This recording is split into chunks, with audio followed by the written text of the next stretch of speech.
yawi yamekuwa pale Msimbazi. Wana Msimbazi, kumekucha, kumenoga, mambo yamechemka. Acha tuongee bwana, yatutoke. Acha tuongee yatutoke, ili yakitutoka ndo tutapata kuelewana vizuri. Baada ya kuona bwana mashabiki wa Simba wakiwa kama vile na wao nao povu limewatoka kama Mchome vile. Lakini kitu kimoja ambacho nachishangaa, Mchome mbona kama kigeugeu Mchome?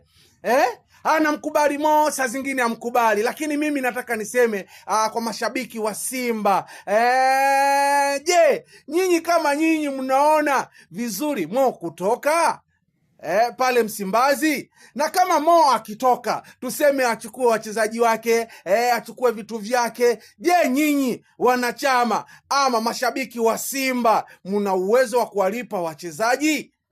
Swali hilo. Lakini vile vile nataka niuzungumze kitu kimoja. Watu wengine wameungana na Mangungu, wengine wameungana bwana na akina Kisugu, akina JB.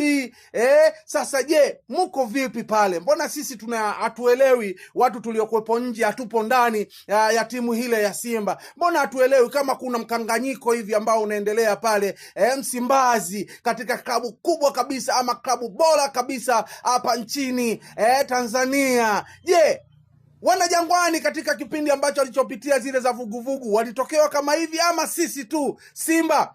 Mimi nachionelea ni bora mkamuombe msamaha Manara ili arudi pale. Manara alikuwa na mchango mkubwa sana. Haya ni maoni yangu mimi, lakini nataka niulize Mo, kama Mo kuna ulazima wa kutoka pale? Na je, hela zake mtamlipa Mo? Mtamlipa ama mmeungana na watu wengine? Bwana